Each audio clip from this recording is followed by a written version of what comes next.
ಮನುಷ್ಯನ ಉಸಿರಾಟ ಅಂತಕ್ಕಂಥದ್ರಲ್ಲಿ ರಕ್ತ ಚಲನೆಯ ಪೂರ್ಣವಾದ ಸತ್ಯ ಗೊತ್ತಾಗತ್ತೆ. ಉಸಿರಾಟದಲ್ಲಿ ಉಸಿರಾಟ ರಕ್ತ ಚಲನೆಯ ಮೇಲೆ ಅವಲಂಬಿಸ್ಕೊಂಡಿರತ್ತೆ. ಈಗ ಉದಾಹರಣೆ ಎದುರಿಸ್ರು ಅಂತ ಗೊತ್ತಾ ನಿಂಗೆ? ಏದುಸಿರು. ಸುಮ್ಮನೆ ಒಂಥರ ಏಗ್ತಾ ಇರೋದು, ಆಗ್ತಾ ಇಲ್ಲ, ನನಗೆ ಕುತ್ಕೊಳಕ್ ಆಗ್ತಾ ಇಲ್ಲ, ಮಲಗಕ್ಕೂ ಆಗ್ತಾ ಇಲ್ಲ, ಇರಕ್ಕೂ ಆಗ್ತಾ ಇಲ್ಲ, ಬೆವ್ರು ಬರ್ತಾ ಇದೆ, ಹೊಸ್ಕೋತಾರೆ, ಗಾಬರಿ ಆಗ್ತಾರೆ, ಹೊರಗಡೆ ಹೋಗ್ತಾರೆ, ಕಿಟಕಿ ನೋಡ್ತಾರೆ, ಅಂದ್ರೆ ಸರಿಯಾಗಿ ಉಸಿರಾಡಲ್ಲ.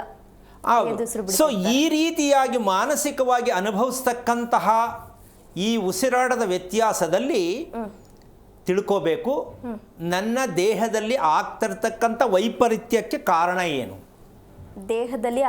ದೇಹದಲ್ಲಿ ನಡೀತಾ ಇರತಕ್ಕಂತಹ ರಕ್ತ ಚಲನೆಯಲ್ಲಿ ವ್ಯತ್ಯಾಸ ಆದಾಗ ಹಾರ್ಟ್ ಅಟ್ಯಾಕ್ ಆಗೋದು ಅಂತ ಸಂದರ್ಭನೇ. ರಾತ್ರಿ ಮಲಗದ ಬೆಳಗ್ಗೆ ಏಳಲಿಲ್ಲ ಅದೇನೆ.